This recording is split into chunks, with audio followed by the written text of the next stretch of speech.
Continuando con esta serie, en esta nueva temporada, antes que yo pueda empezar la nueva enseñanza, esto fue lo que se quedó la última vez, la última parte, la última enseñanza. Y después que me quedé viendo lo que hice, yo dije, wow, me olvidé de poner la fecha. O sea que porque para muchos se pueden confundir el espacio de tiempo 1700, 1300, pero la clave es que fueron 1000 años que se aumentaron. Entonces, ¿dónde están? Aquí están los 700 y los 300 cumplen los 1000 que reemplazan los 1000 años. Entonces, esta fecha sería 1776. Y eso es lo que quería simplemente establecer, que se me pasó en el último video. Así que con eso empezamos esta nueva enseñanza. Como siempre, vamos a poner un fundamento en las palabras de nuestro Señor Jesucristo, cuando Él dijo en Mateo 5, 17, 18, y voy a leerlo, Mateo capítulo 5, 17 y 18, dice: no penséis que he venido para abrogar la ley o los profetas. No he venido para abrogar, sino para cumplir.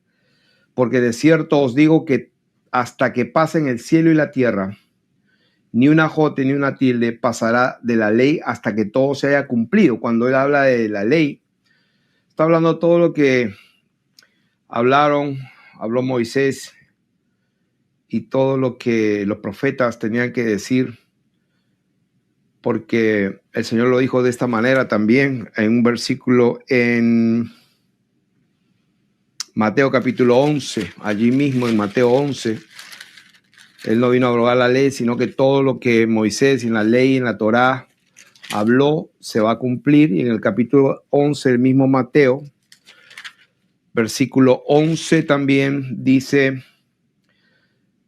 de cierto os digo, entre los que nacen de mujer, no se ha levantado otro mayor que Juan el Bautista, pero el más pequeño en el reino de los cielos mayor es que él. Desde los días de Juan el Bautista hasta ahora, el reino de los cielos sufre violencia y los valientes lo arrebatan. Y aquí viene una parte importante, porque todos los profetas y la ley profetizaron hasta Juan. O sea que si hacemos caso a las sanas palabras de nuestro Señor Jesucristo, todo lo que la ley mosaica, o sea, la Torá, luego viene los profetas, lo que le llaman mayores y menores, no importa, todos. Lo más importante, yo diría, son Isaías, que el Señor lo mencionó mucho, Jeremías, Malaquías. Dice toda la ley y los profetas. Estoy leyendo Mateo capítulo 11, versículo 13. A ver, vamos a cambiar esto. Creo que estamos ya.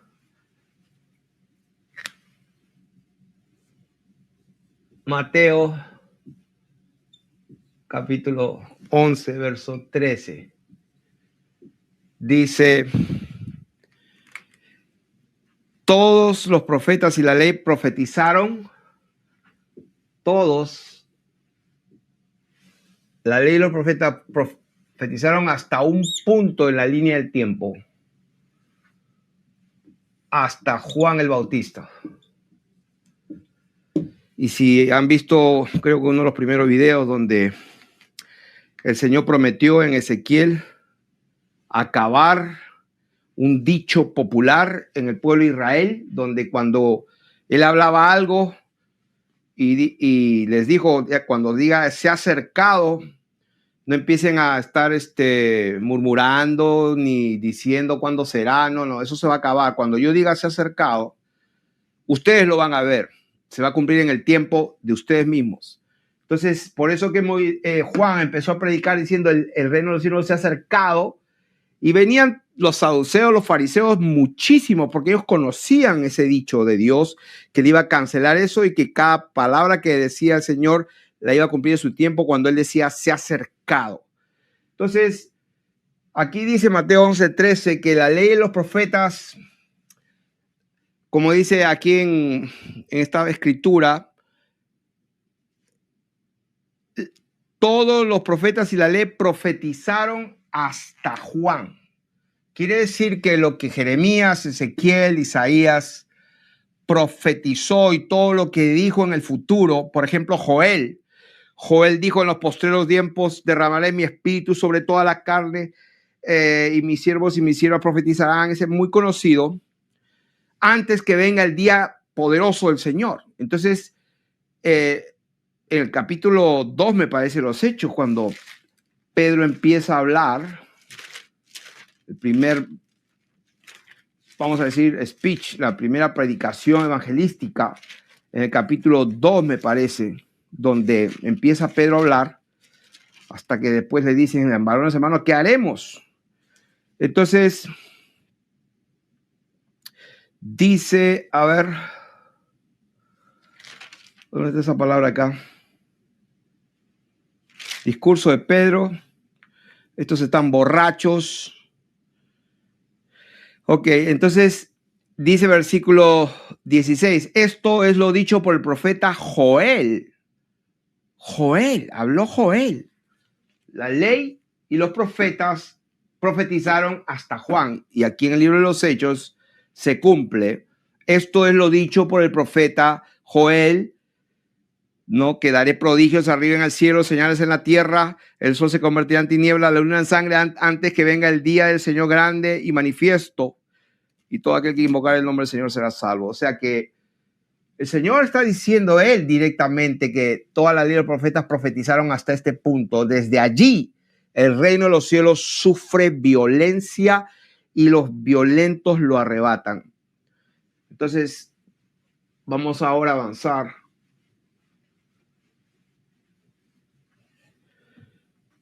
Y vamos a tomar las escrituras donde también queremos apelar al Señor Jesucristo. En Juan capítulo 14, Él nos dijo que nos iba a guiar con su Espíritu Santo. ¿Por qué quiero tomar estas escrituras? Porque hemos estado escuchando que muchos han sido muy bendecidos. Es la primera vez, creo yo, después de años, que cuando el Señor nos entregó este ministerio, me había dicho alguna vez una palabra profética: te entregó un diamante. Lo he contado muchas veces y yo no sabía a qué se refería. Pasaron los años y entendí que era la enseñanza número 34, mira que nadie los engañe. Hoy está pasando algo parecido, que muchos están escuchando la palabra. Recibí un comentario de alguien que me dijo: no soy cristiano, pero lo felicito por su trabajo y por su forma de interpretar la Biblia y etcétera. Me habló como que le hizo bien escuchar. En esta nueva temporada hay muchos que me han escrito, hermanos en Cristo que nos conocemos aún personalmente, han sido bendecidos. Conozco a un joven que se decidió a ayunar varios días por esa causa, porque le entró hambre y sé de la palabra, porque él ya estaba confortable. Me dijo, estaba ya confortable, ya lo tenía todo figurado. Bueno, lo bueno que, y lo que ignoraba, bueno, ignoraba, y si Dios quería revelarme, pero él se ha dado cuenta que hay mucho más profundidad para escudriñar las escrituras. Y muchos me han escrito por correos, me han mandado mensajes diciéndome: wow, hasta quebrantados y llorando, pastor, he sido bendecido, me ha producido más consagración esta palabra que está enseñando. Entonces yo me quedé pensando: Padre Santo, gracias, Señor, porque sé que tú no eres un Dios de confusión, sino de paz. Entonces veo que está produciendo vida, veo que está produciendo conversión, veo que está produciendo esta verdad, bendición en la vida de muchos. Pero Tengo que citar esta escritura porque el Señor dijo que su espíritu nos iba a guiar a toda la verdad y nos iba a enseñar todas las cosas. Eso está en Juan capítulo 14, verso de esta, a ver, 14:26. Mas el Consolador, el Espíritu Santo, a quien el Padre enviará en mi nombre, Él os enseñará todas las cosas y os recordará todo lo que yo os he dicho. También en 1 Juan capítulo 2, verso 20 dice, mas vosotros tenéis la unción del Santo y conocéis todas las cosas, porque ninguna mentira procede de la verdad. Queridos hermanos, para las otras personas que probablemente están medias, no confundidas, sino en otro espíritu, medio de contención, porque es verdad que algunos predican a Cristo por contienda, otros por vanagloria, o otros para añadir aflicción al que predica. Hay que tener paciencia. ¿Por qué? Porque 1 Corintios 13, capítulo 13, versos 12 y 13 es algo interesante. Dice la palabra de Dios que ahora miramos oscuramente, miramos por espejo. Y eso es lo que tenemos que entender. Dice, ahora vemos por espejo oscuramente, mas entonces veremos cara a cara. Entonces conoceremos cómo fuimos conocidos. Cuando somos niños, hablamos como niños y pensamos como niños, pero cuando ya somos adultos, ya dejamos lo que es de niño. ¿Qué significa todo esto? Que ahora vemos por espejo, ahora vemos oscuramente. Cuando vamos madurando, el Señor nos prometió que nos iba a enseñar todas las cosas. El Señor nos prometió que nos iba a hacer recordar. ¿Por qué tendría que hacernos recordar si ya lo sabemos todo? No, o sea, Él nos va enseñando, pero nos va enseñando poco a poco porque vamos creciendo en la niñez, vamos madurando y lógicamente hemos hablado cosas, hemos pensado cosas de niños, pero Dios espera madurez y por eso hicimos un anuncio haciendo una corrección que estábamos equivocados en la interpretación y muchos se han ofendido. Entonces, bueno, no muchos, yo diría muy pocos. O sea, siempre hay la excepción para que se cumpla también la escritura. Siempre hay excepciones. Entonces, por causa y por amor a los escogidos, tengo que decir todo esto para que ustedes mismos busquen las escrituras para ver si estamos hablando conforme a ellas. Y sí, se pueden interpretar las escrituras de varias maneras. Hasta los impíos usan las escrituras para su propio beneficio. Entonces, hay principios, son leyes, son principios fundamentales que se cumplen, tanto en el reino de los cielos, también como aquí en el mundo natural, en el mundo de esta tierra. Así que quiero ahora sí entrar a la enseñanza.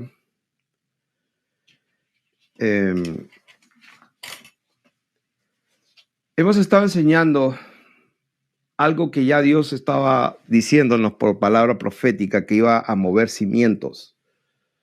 O sea, nos ibas a mover el piso para situarnos bien en él y obligarnos, por así decirlo, a escudriñar por nosotros mismos las escrituras y no creer todo lo que se te dice. O sea, siempre fue mi mensaje que seas un hombre, una mujer con un corazón noble que escudriñe como los bereanos las escrituras para ver si efectivamente eso es lo que está escrito. Y lógicamente, pues vas a estar ciego si estás andando en inmundicia porque el conocimiento de la verdad es según la piedad, según la consagración, según la pureza, según la santidad. A más santidad, más entendimiento, a más corrupción, más pecado, pues más ceguera espiritual. El Señor le dijo, vosotros sois ciegos, guías de ciegos. ¿A quiénes? A hombres totalmente intelectuales, conocedores de la Torá de memoria, pero no tenían entendimiento, estaban ciegos. El Señor también le dijo a la iglesia, a una de las iglesias de Asia, tú tienes nombre de que vives, tú tienes nombres de que eres rico, pero estás pobre. O sea, estás ciego, compra colirio de mí para que veas. Entonces estábamos hablando de que todo lo que hemos aprendido tenemos que volver a la fuente original. Y antes de dar unos ejemplos que tengo aquí, tengo 1, 2, 3, 4 testimonios El Señor me pidió dos, como la palabra dice, en boca de dos constará toda palabra. Estos 4 testimonios no son de autores bíblicos, pero sí son personajes seculares que el mundo ha reconocido como confiables y aún ellos mismos establecen sus asuntos y se refieren a lo que ellos dijeron.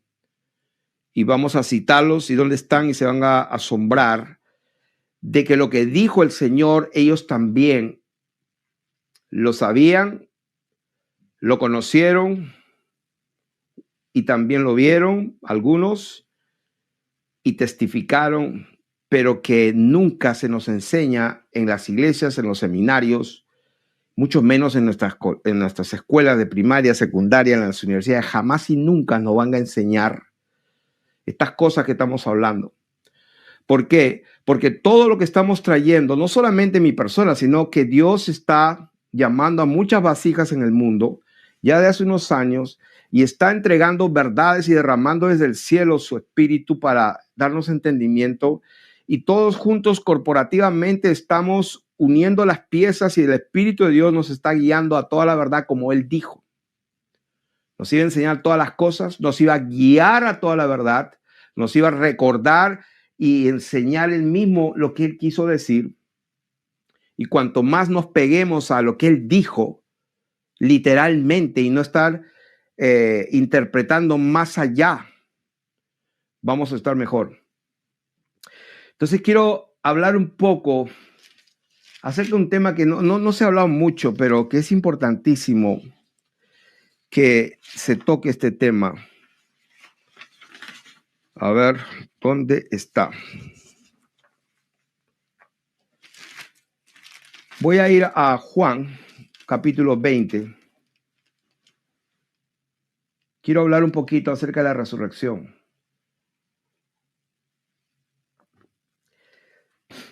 La resurrección, para que tengamos un mejor entendimiento.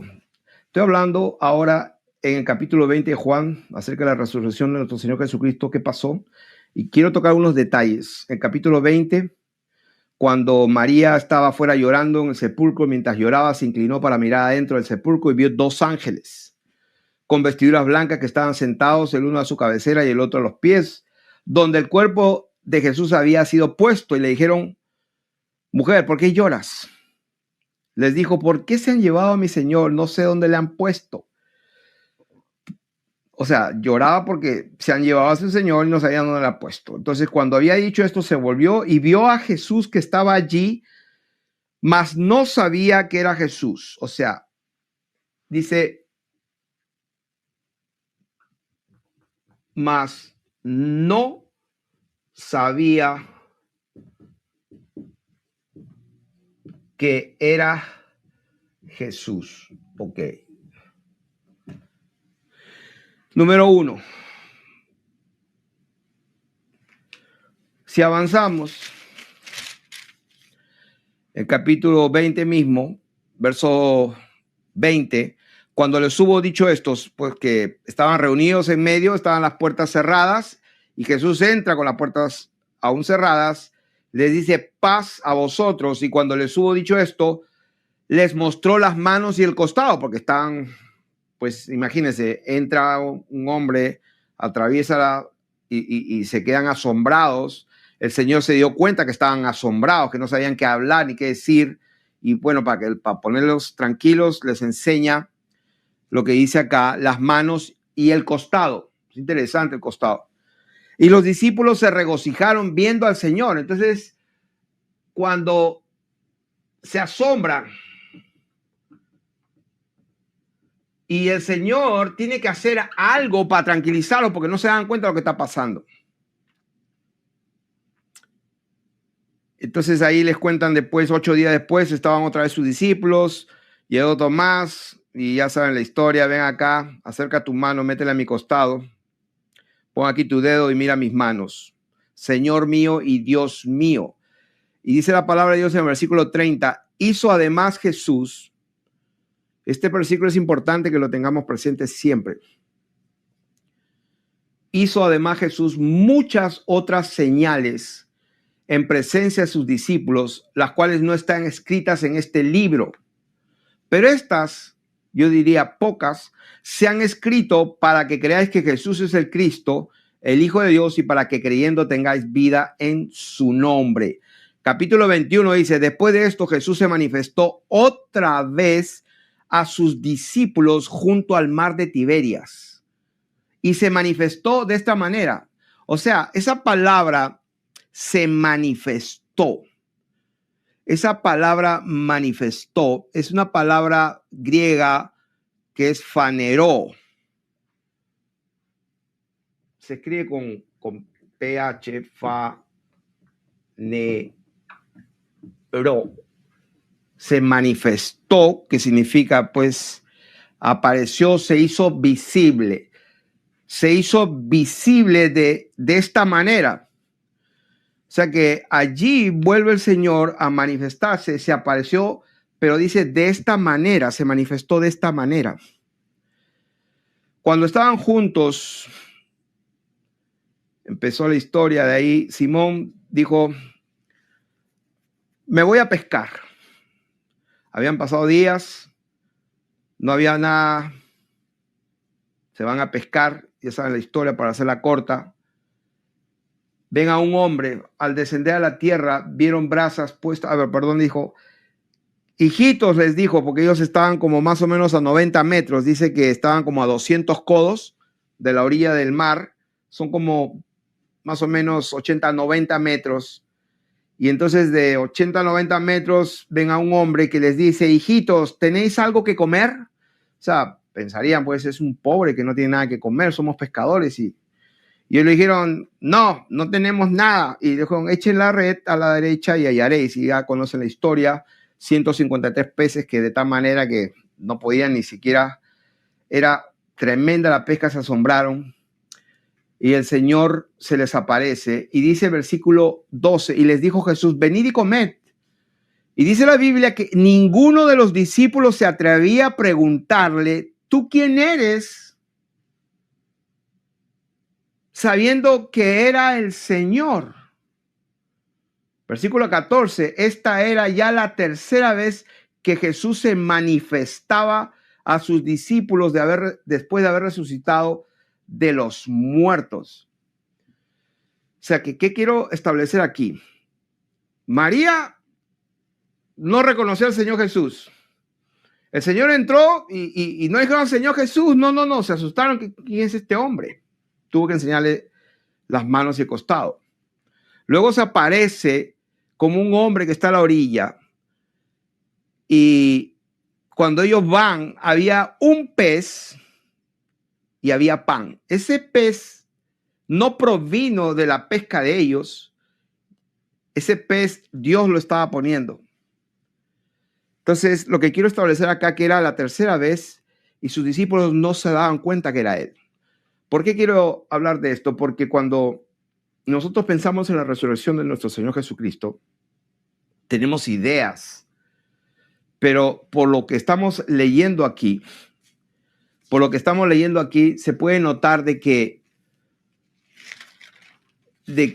no me acuerdo dónde está el camino a Emaús, no sé si ustedes conocen ese pasaje de la historia, dice que creo que está en Lucas, si no me equivoco, 23 o 24. El camino, sí, capítulo 23.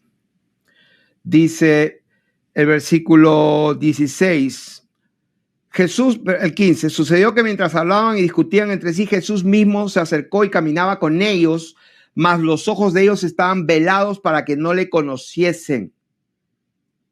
Entonces, oh insensatos y tardo de corazón, le dijo, para creer todo lo que los profetas han dicho, que era necesario que el Cristo padeciera estas cosas y entrar en su gloria. Y les declaraba las escrituras desde Moisés, siguiendo por todos los profetas. Entonces, recién cuando él quiso que le reconocieran, dice, sus ojos fueron abiertos y le reconocieron. En otras palabras, el Señor, cuando resucita, se aparece, no necesariamente la gente lo podía identificar. Eso es una verdad que está muy clara aquí. Y ahora, entendiendo un poco esto, continuamos en Juan capítulo 21, donde ya resucitó, va a empezar a dar instrucciones a sus discípulos. Y después que comieron, viene esta conversación.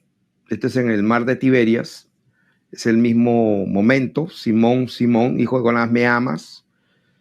Entonces, tú me agapao. Pues le dice el Señor, pues apacienta a mis corderos. Segunda vez, Simón, hijo de Jonás, tú me agapao. Señor, tú sabes que te amo. Le dijo, pastorea mis ovejas. Le dijo la tercera vez, Simón, hijo de Jonás. Y esta vez le cambia y le dice, hijo de Jonás, tú fileo.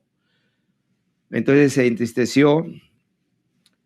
Y el Señor le dijo, pues apacienta mis ovejas. De cierto, cuando era más joven te ceñías y ibas donde querías, mas cuando ya seas viejo extenderás tus manos y te ceñirá otro y te llevará donde no quieras, Pedrito. Esto dijo dando a entender con qué muerte había de glorificar a Dios. Y dicho esto, añadió, sígueme. Entonces, volviéndose Pedro, vio que le seguía el discípulo a quien amaba a Jesús. Está hablando de Juan, el amado. El que amaba a Jesús, el mismo que en la cena se había recostado al lado de él y le había dicho, Señor, ¿quién es el que te va a entregar? Cuando Pedro le vio a Jesús, cuando Pedro le vio a este discípulo, a Juan, que lo seguía, porque esto, el Señor Jesús estaba hablando con Pedro, lo llamó a Pedro, estaba en privado. No sé si ven el panorama, estaban allí en el mar, había un pez, había pan, vinieron trayendo 153 peces, estaban allí, estaban asombrados, se lo llama a Pedro aparte y empieza este diálogo con Pedro. Pero Juancito era medio curioso y estaba cerca, entonces era una conversación privada. Y cuando Pedro le ve a Juan, le dijo a Jesús, Señor, ¿y qué de este? Porque si yo te voy a seguir y lo que me va a esperar es que yo también voy a glorificarte, voy a ser un mártir, ¿y este qué? Y el Señor Jesús le dijo, si quiero que él quede hasta que yo venga, ¿qué a ti? Ahora, acuérdense que el Señor Jesús ya había resucitado. Se había aparecido a muchas personas y tenemos testimonio de que el Señor se apareció a más de 500 personas a la vez, pero el Señor le dijo a Pedro después de resucitado, si yo quiero que Juan quede hasta que yo venga, ¿a ti qué te importa? Sígueme tú. Entonces, es interesante. Hubo un dicho que dice, se extendió entre los hermanos aquel discípulo que Juan no iba a morir, no moriría Juan. Juan no va a morir. Pero Jesús no le dijo que no moriría. O sea, Jesús no le dijo no vas a morir. Lo que Jesús le dijo, si yo quiero que tú quedes hasta que yo venga, pues así será. Entonces, hay versículos en Hechos capítulo 1, dice,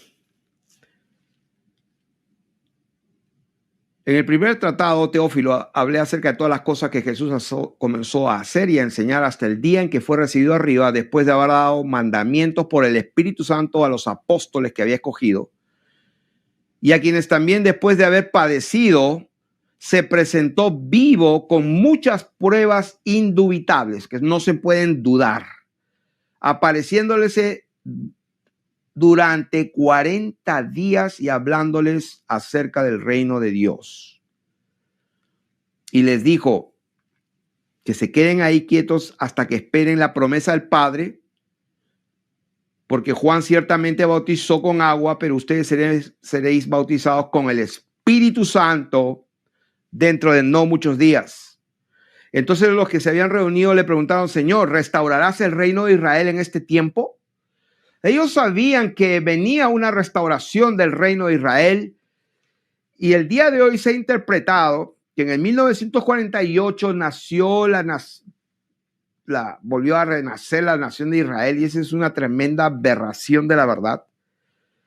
Pero por medio de los profetas, como escribí aquí, de la ley, los profetas profetizaron hasta Juan.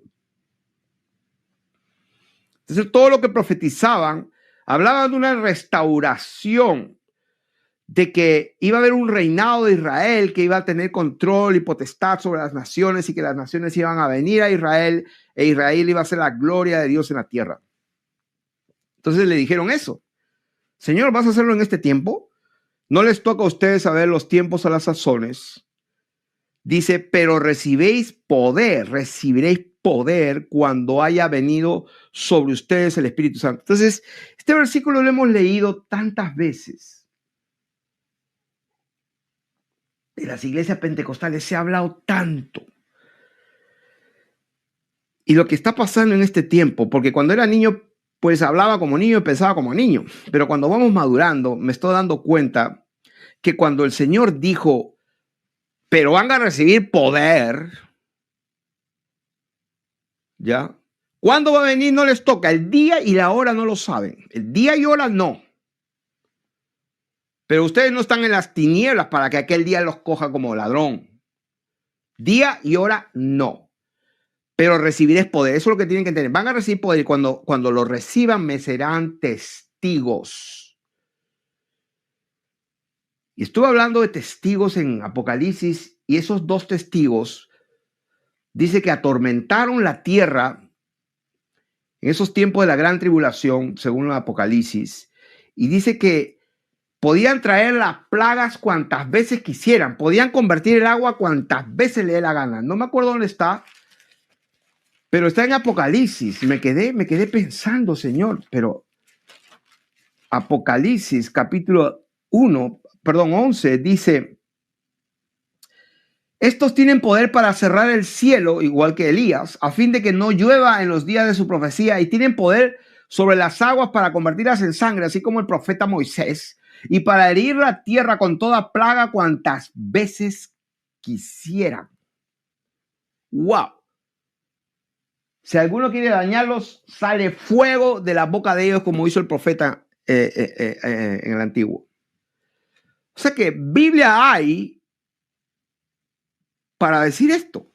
Ustedes recibirán poder y seréis mis testigos. ¿Qué clase de testimonio tendrían que acabamos de leer en Apocalipsis 11 lo que pasó?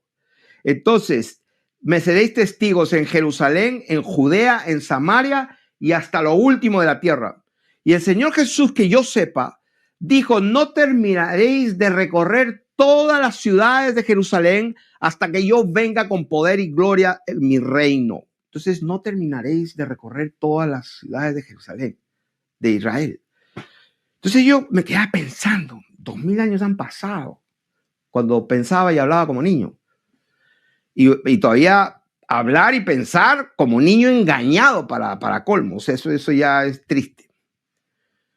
Ni siquiera como niño hablaba y pensaba, sino hablaba y pensaba como un niño, y un niño engañado, uno con la esferita que gira a 1600 kilómetros por hora, y ahí el planeta y la gravedad es que no se sale el mar y los chinos no se pueden caer. Dios mío, o sea, la mentira es espectacular. Lo que quiero decir acá, que el Señor dijo con su boca, ustedes van a ser mis testigos hasta lo último de la tierra. Dios mío, ¿pero cuándo se ha cumplido eso? Porque, pues, pobrecitos los discípulos lo mataron, lo crucificaron, y luego estamos en este año 2025, entre comillas, y lo que yo veo es que ahora la gente que han nacido por miles, con millones de personas, han nacido nuevas, nunca han escuchado la palabra Jesús en muchos lugares. Entonces, Señor, ¿cómo es eso? O sea, la cosa en lugar de avanzar ha retrocedido, diría yo. Entonces, ¿qué pasó? Ya conoce la historia, se quedaron mirando, vino una nube, le recibió una nube que le ocultó sus ojos, estando ellos con los ojos puestos en el cielo, entre tanto que se iba, dos varones con vestiduras blancas De acuerdo a las escrituras, pues los ángeles normalmente estaban así vestidos, los cuales también le dijeron varones galileos, porque está mirando al cielo. Este mismo Jesús que ha sido tomado de vosotros al cielo, así vendrá como le habéis visto ir al cielo. Así vendrá. Como le habéis visto ir al cielo, así también vas a verlo. Y Apocalipsis dice también, y lo mirarán aún los que lo traspasaron. Entonces, después de haber dado toda esta base bíblica, vamos a ir a este testimonio. Presten atención. Acá lo tengo escrito, pero pueden buscarlo en el internet. Voy a poner solamente documentos de prueba secular número 1. ¿Qué cosa voy a probar aquí? Que lo que dice la escritura se cumple y se cumplió y hay testimonio. Número 1,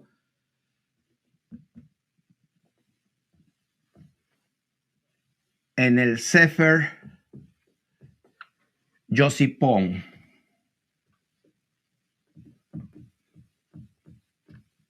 ¿Qué es el Sefer Yosipón? Es una crónica medieval en hebreo compuesta por un autor anónimo tradicional apodado Joseph Ben Gurión, un nombre largo.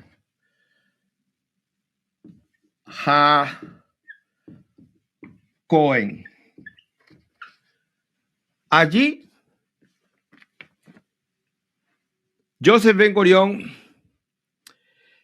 en el sur de Italia, esto fue en el siglo, lo escribió en el siglo X. En el siglo X pasó esto. Narraba la historia de Israel desde la creación hasta la caída de Masala en el siglo I después de Cristo. Y en el capítulo 87,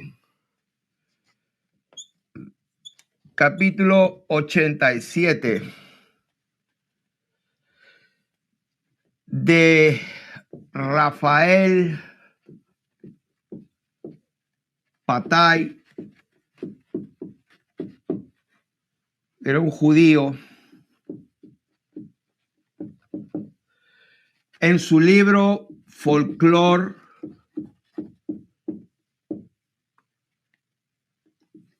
and Anthropology, está escrito en inglés este libro, Anthropology, que fue traducido, este libro fue traducido por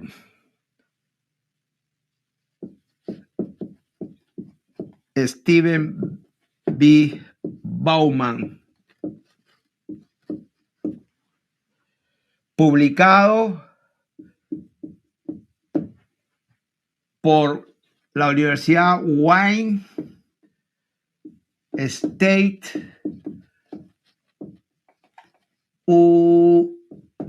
University el 9 de noviembre del 2020. Y acá está el código del libro o de la publicación 9780, a ver, 9780 814 349434. Tómenle una fotografía, párenlo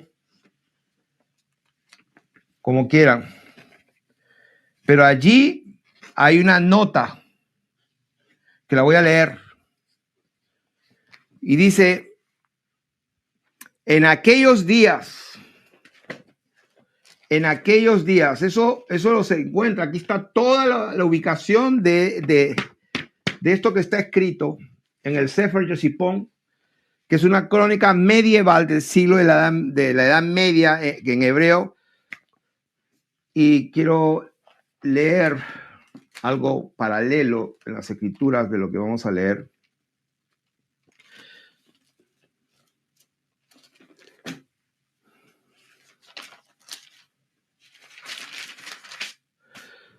Dice, y en aquellos días, cuando las tropas de Roma avanzaban hacia Jerusalén, presten atención, por favor, presten atención. La historia ha sido manipulada. Esto nunca nos han enseñado en los colegios, menos en las universidades, y nunca se va a hablar del tema. El gobierno, los que dirigen la UNESCO, nunca va a poner en el currículum esto, jamás y nunca. Solamente por el Espíritu Santo, legalmente lo hemos conseguido, porque en el reino de Dios todo tiene que ser legal, y en el reino de las tinieblas también tiene que ser legal. ¿Por qué? Porque Jesucristo es la cabeza de todo principado y potestad, sean tronos, dominios, principados y potestades, todo se sujeta a él, y él es el rey de reyes. Aún las tinieblas tienen que sujetarse legalmente para tener derecho, para zarandear o para hacer algo a un hijo de Dios o a la iglesia de Jesucristo. Entonces, legalmente nos engañaron, pero legalmente también nosotros podemos buscar la verdad. Presten atención, aquí están los datos para el que quiera buscar, hasta con el ISBN, el número para ir a buscarlo directo. Capítulo 87, en el libro ese de folclore y antropología de Rafael Patay, traducido por este hombre y publicado por Wayne State University esta fecha. ¿Qué dice allí? Escuchen.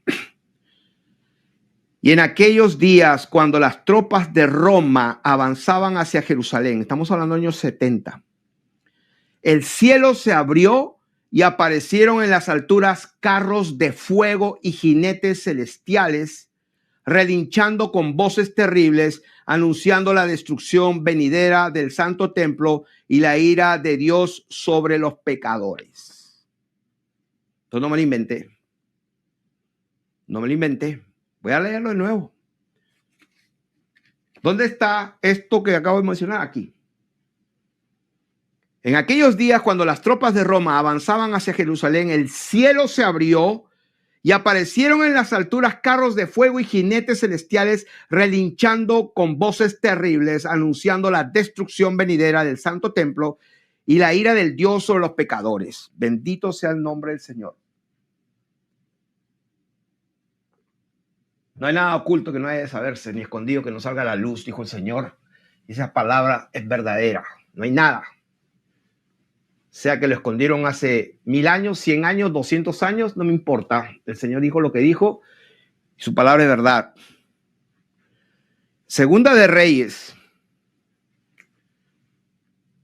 En Segunda de Reyes, capítulo 2 y verso 11, dice, y aconteció que yendo ellos y hablando, he aquí un carro de fuego con caballos de fuego, apartó a los dos y Elías subió al cielo en un torbellino.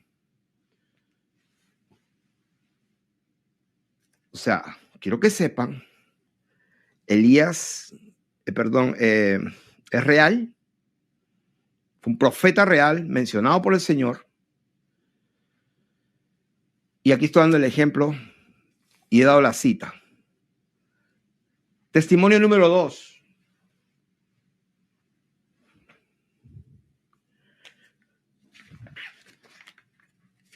El historiador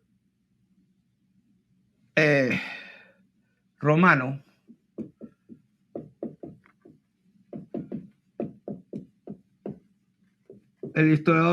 llamado Gallo, muy conocido, yo lo conocía, su nombre siempre ha sido muy mencionado. Esto sí, dice,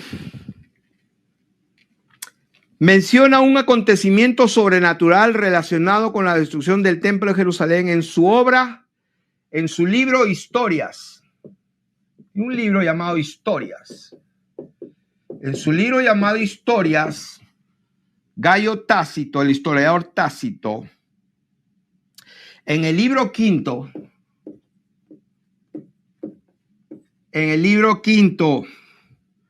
de Historias, relata en la guerra judeo-romana, en la guerra, a ver,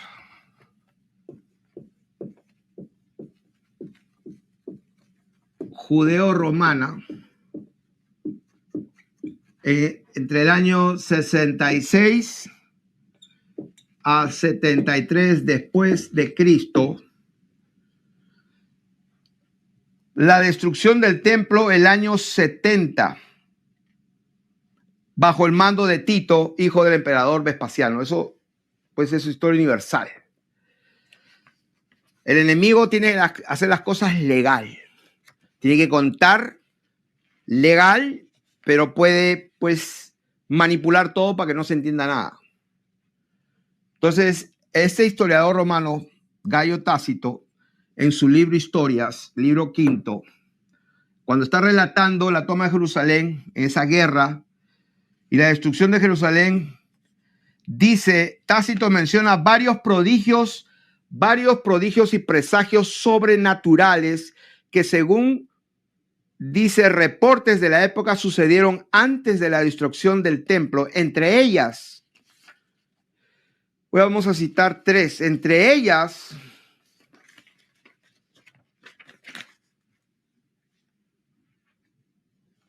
las voy a mencionar para ganar tiempo.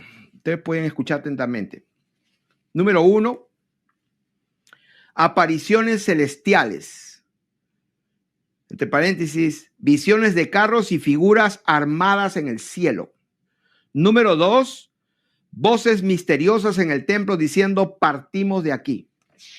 Número 3, terremotos y fenómenos extraños en el cielo. Esa cita está en el capítulo 5, párrafo 13 del libro Historias, del libro de Gayo Tácito. Esto que estoy diciendo. Y acá está la cita literal, este párrafo, lo voy a leer. Está en ese libro.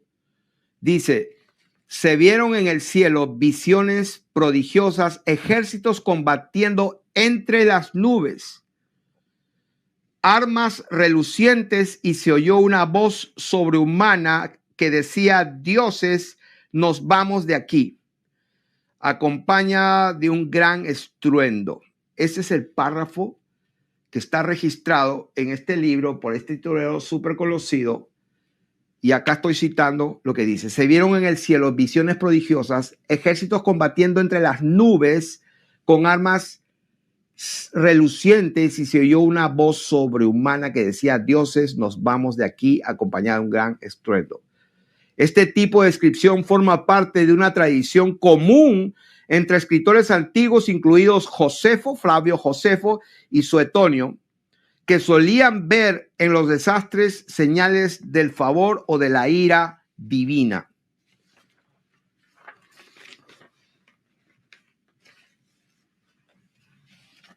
Testimonio número 3.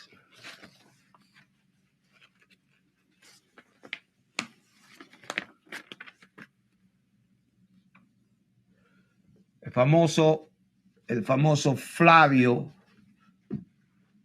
Josefo.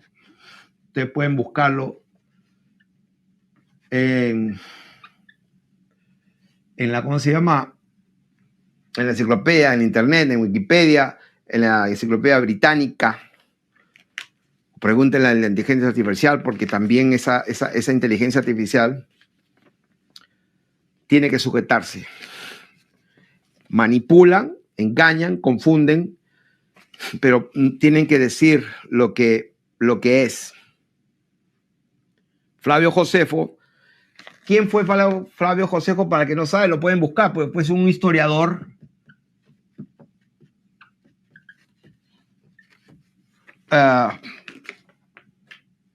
judeo-romano,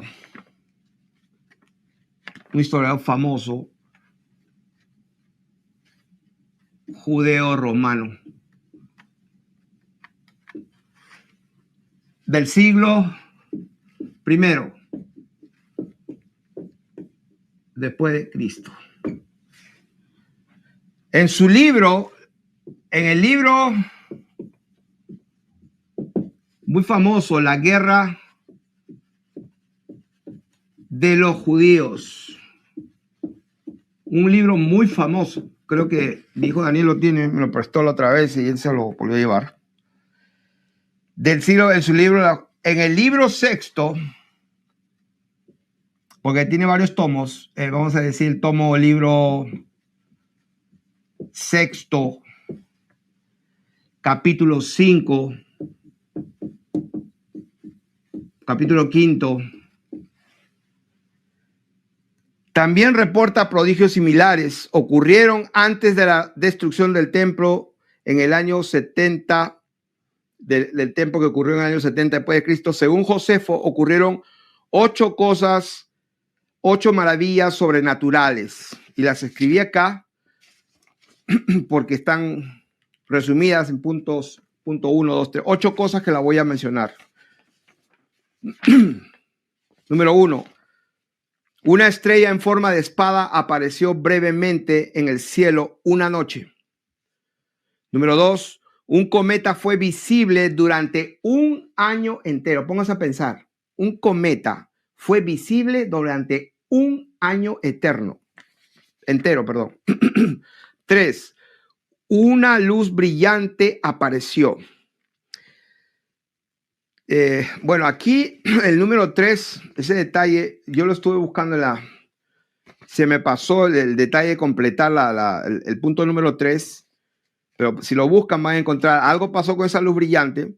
Número 4, carros angelicales y ejércitos en las nubes sobre Judea y Samaria. Pónganse a pensar lo que está diciendo. Este hombre Fabio Josefo no es cualquier persona, busquen quién es. En su libro Guerra de los Judíos, está diciendo que carros angelicales y ejércitos en las nubes. Yo me pregunto a la gente de hoy día, a cualquier gente, a cualquier personalidad, oye, ¿qué te parece? ¿Conoce Flavio Josefo? Oh, sí, tremendo historiador. Esa es la base para todo lo que hemos aprendido de todo prácticamente, de Qumran, de los esenios y de tantas cosas. Sin este hombre, sin ese historiador, estaríamos ciegos totales. Muchos dicen eso. Entonces, pero esta parte, cuando nos han dicho, nunca apareció esto hasta hace poco, que él también dijo que había carros angelicales y ejércitos en las nubes sobre Judea y Samaria. Número 5, una vaca ofrecida en sacrificio dio a luz un cordero. O sea, ¿se imaginan eso?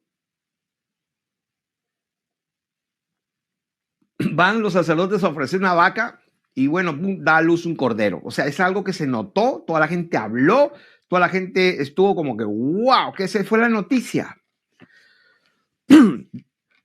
Número 6, la enorme puerta de bronce del lado este, que requería muchos hombres para moverla, se abrió sola a medianoche.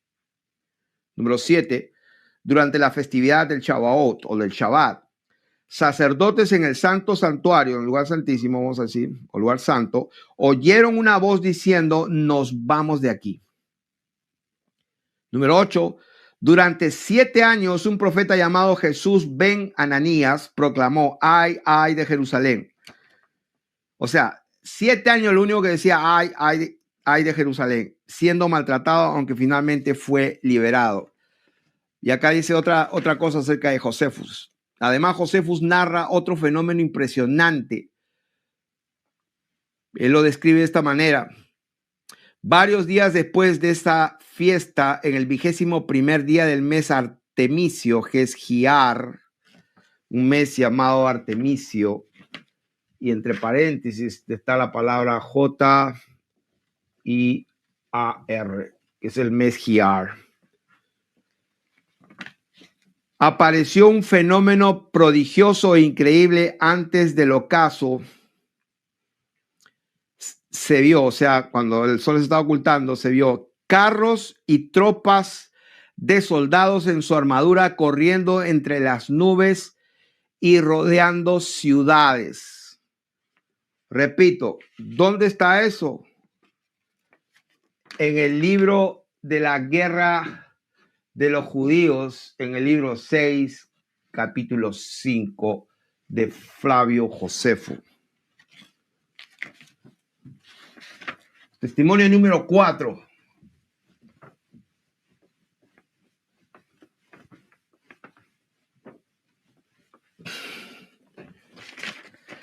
Testimonio número 4. Un tal Cayo Suetonio,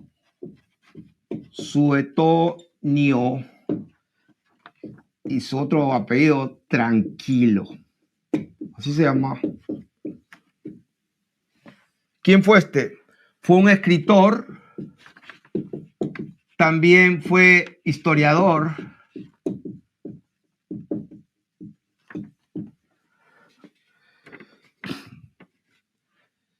romano.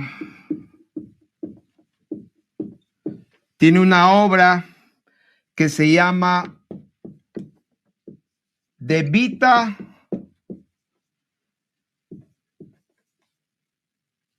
Caesarum, que significa las vidas de los 12 Césares o emperadores. Dice, esto fue escrito en el siglo II después de Cristo. Presagios en la vida de Tito. Entre los presagios de 12 Césares, hay un presagio en la vida de Tito, y esto es algo que lo tomé en medio abuelo de pájaro porque es mucha información. Yo no podría dedicarme a esto todo el rato, pero es para leer mucho y todo. Pero me interesó la vida de Tito porque el tiempo de Tito fue la destrucción del templo de Jerusalén. Entonces, la vida de los 12, está hablando aquí la vida de Tito. En la vida de Tito dice, soñó que era expulsado por Júpiter y apartado del consejo de los dioses. O sea, este famoso Tito, hijo del emperador Vespasiano, que fue pues, él fue el general a destruir, pero el emperador era Vespasiano, que fue el que daba la orden de mando. Este Tito, que fue el que ejecutó esa destrucción, soñó que era expulsado por Júpiter, claro, porque su dios, el más grande de todos sus dioses, era Júpiter. En el panteón romano, todos los dioses menores se sujetaban a Júpiter. Y el sueño que tuvo fue ese. Eso es lo que escribe el hombre. En ese tiempo le pasó eso. Eso se reporta también un eclipse antes de su muerte. Y fue popular ese dicho que exclamó y dijo, la vida me es arrebatada y no he hecho nada que merezca la muerte, dijo Tito, salvo haber ejercido el poder. Fue una frase célebre que se hizo conocida por todo el Imperio Romano. Y dice, y la gente pensaba que los dioses lo castigaron. O sea que acabo de leer algo que a mí me dejó en shock. Quiere decir que la guianza del Espíritu Santo a toda la verdad, cuando el Señor Jesús, voy y vengo, estoy a la mano, estoy cerca, vengo pronto. Algunos no gustarán de muerte antes que venir al Hijo del Hombre con toda su gloria. O sea, ¿de qué estoy hablando? Estoy hablando de que cada vez hay más certeza, hay más seguridad de que estamos en la verdad, habiendo ya pasado una etapa de una niñez total en lo que pensábamos y hablábamos, y Dios nos está llevando a una verdad absoluta basada en sus palabras literales. Y estamos agradecidos del Señor de todo lo que nos está revelando. Y lo que podría yo adelantarle a ustedes es que creo yo que lo que está produciendo esta verdad es una consagración absoluta, porque a nosotros se nos ha concedido que nos vistamos de lino fino, y a su esposa del Señor, a su iglesia, a su pueblo, se le ha concedido algo: que se vista de lino.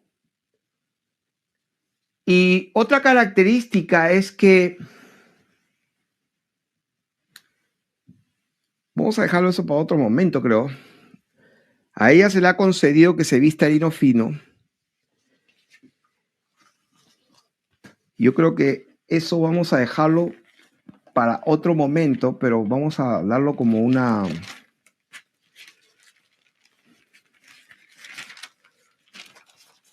primicia, vamos a decir así.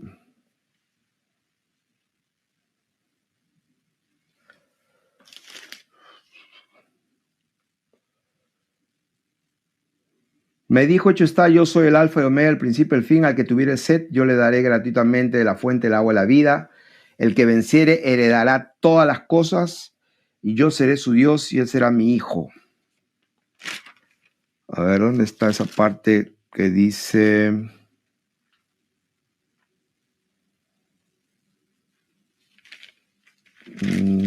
A ella se le ha concedido que se vista de lino fino, Padre Santo.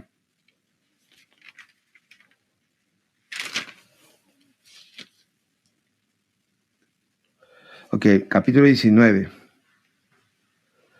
Gocémonos y alegrémonos y démosle gloria, porque han llegado las bodas del Cordero y su esposa se ha preparado.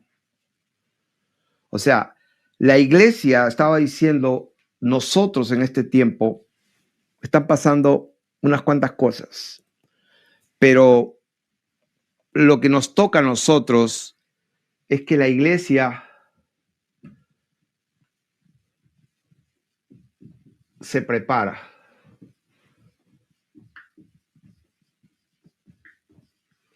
Esto.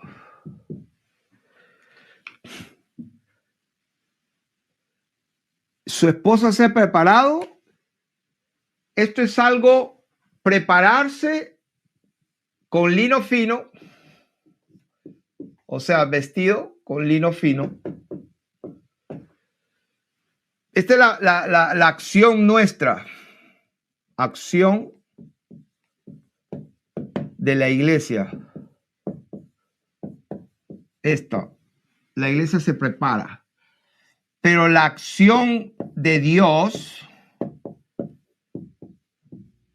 es que, como dice acá,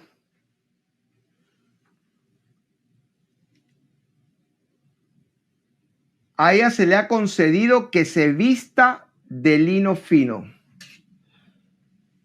Se le concede que se vista. Aún el vestirnos es una concesión de Dios. O sea que la iglesia se prepara, pero el juez bendito que va a juzgar a los vivos y a los muertos, a su iglesia amada, a la esposada del Cordero, a la que lavó y limpió con su sangre bendita, se le concede algo. ¿Qué cosa? Que se vista de lino fino, que son las acciones justas de los santos. O sea, la iglesia se prepara. Vamos a ponerlo así para que no se confunda mejor. La iglesia se prepara y a ella se le concede que se vista de lino fino.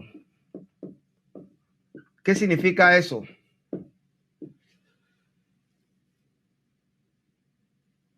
Que Dios nos está diciendo, amada iglesia, yo voy a juzgar a todos según los libros. Y otro libro se va a ver, el libro de la vida. Entonces, como yo voy a juzgar a todos según sus obras, Yo te concedo, iglesia, que te vistas de lino fino. Y tenéis por fruto vuestra santificación y como fin la vida eterna. Con eso los dejo. Sean bendecidos.